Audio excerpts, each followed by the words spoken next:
des finances rectificatifs, li ngeen di dépenser lépp c'est dans l'illégalité. Où est-ce que vous allez trouver le budget? Où est-ce que vous allez respecter le patronage? Les primo-votants ont besoin de s'inscrire également sur le fichier électoral. Vous êtes une coalition qui ne fait que boycotter, qui ne fait que lu dul dëgg lu dul yoon di yàq constitution bi. Quand vous parlez de déclaration de politique générale, mais dama ni constitution moo sut lépp. ñëw leen ci biir ñëlee ci déclaration de politique générale. Merci. Ñun de ñeme nañu. Nous sommes prêts à vous affronter, à vous battre. Merci.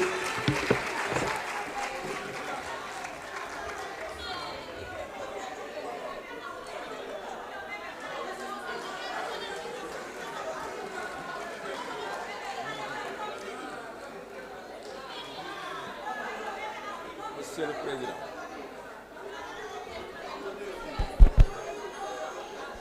Monsieur le Président de l'Assemblée nationale,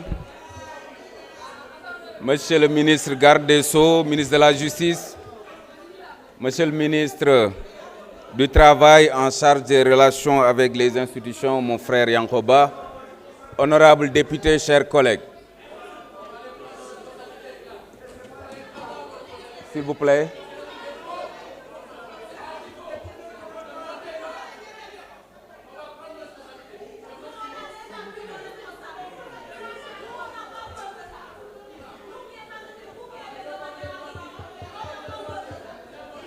Il faut reprendre.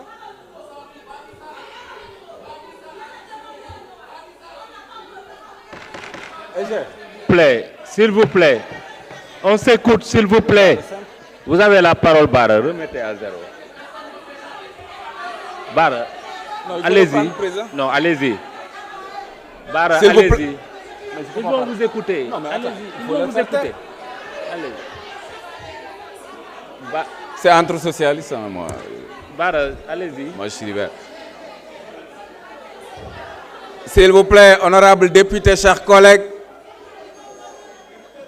Alors, Monsieur le Président, Monsieur le ministre garde des Sceaux, ministre de la Justice, Monsieur le ministre du Travail,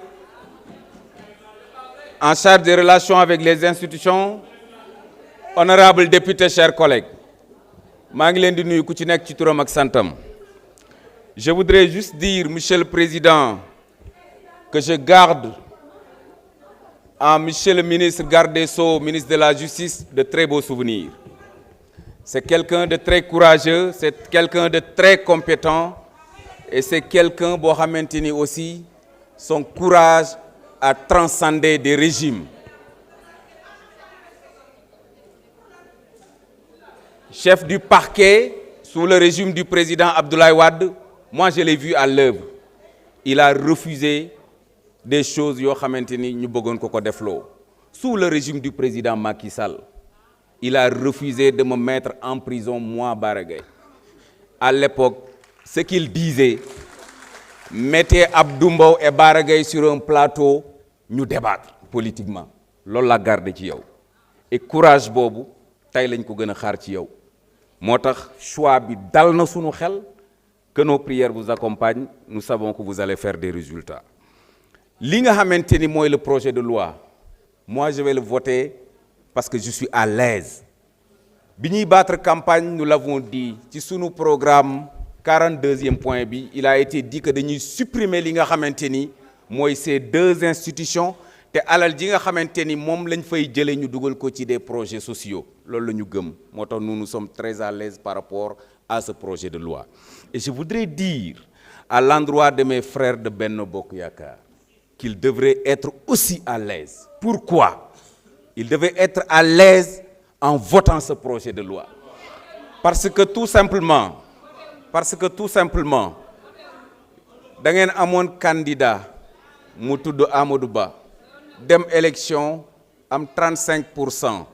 Bi ngeen di battre campagne da ngeen waxoon ni ci continuité ngeen di dem. Continuité ngeen waxoon ngeen di def.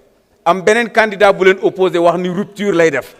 Ay la yëwen ku ne xam na ni su seen candidat gagné woon du ñu tas au conseil des collectivités territoriales du ñu tas conseil économique social et environnemental mais ay la yëwen seen candidat gagné wul on ne peut pas être plus royaliste que le roi. Sénégalais yi am na ku ñu fal moom waxoon na bu ñëwee daf koy dindi seen candidat waxoon bu ñëwee du ko dindi ay léewoon seen candidat gañewul mais bàyyi leen ki nga xamante ni moom la sénégalais yi fal mu def ay réformam te nag bu ñu waxantee dëgg réforme gën na koo ñaaw parce que en 2012 bi nga xamante ni moom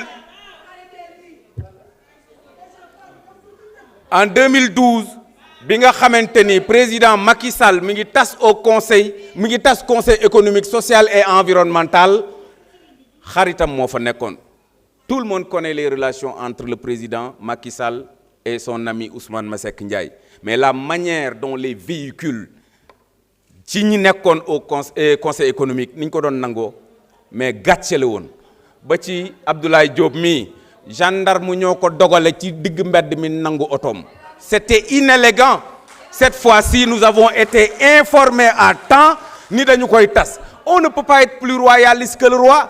Ay la yëwan li nga xamante ni moom moo ci nekk mënuñu reprocher au président Diomaye de ne pas entrer en contact avec ñi nga xamante ni ñoom ñooy les présidents d'institution ku ci nekk da nga am sa approche ku ci nekk da nga am paradigme bi nga xamante ni moom ngay demee. On ne peut pas dire au président Diomaye que ni Abdoulaye Wade defoon wala ni président Macky Sall defoon noonu nga war a def forcément loolu mënta nekk parce que ku ci nekk am nga sa approche mais vous n'avez pas le droit de refuser au président Diomaye Faye ce que les enfants de Abdoulaye Wade n'ont pas refusé au président Macky Sall en 2012. Ce n'est pas du tout normal ku leen wax loolu mooy dëgg ku leen ko waxul loolu mooy dëgg. Vous avez l'obligation d'adopter li nga xamante ni moom mooy ce projet de loi pour permettre enfin à celui qui bénéficie aujourd'hui de la majorité des Sénégalais, c'est-à-dire 54% des Sénégalais, de pouvoir implémenter li nga xamante ni moom mooy seen programme. Keneen ku leen wax leneen mi ngi ci lu ko neex te lii ngeen nekk du dëgg du yoon adopter ce projet de loi nga xamante ni danañu mën a jàll ci lenn maa ngi leen di sant bu baax di leen gërëm. Merci.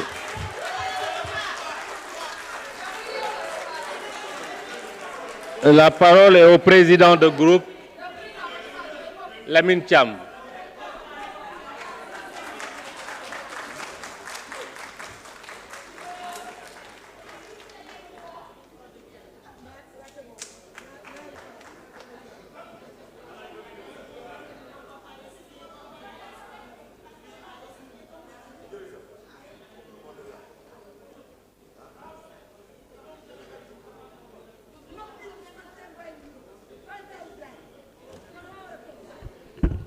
Assalamu alaikum. Monsieur le Président, je voudrais d'abord saluer Monsieur le ministre de la Justice, garde des Sceaux, saluer Monsieur le ministre du Travail, chargé des institutions, et confondre dans ces salutations l'ensemble des équipes qui les accompagnent. Je voudrais aussi saluer l'ensemble de nos collègues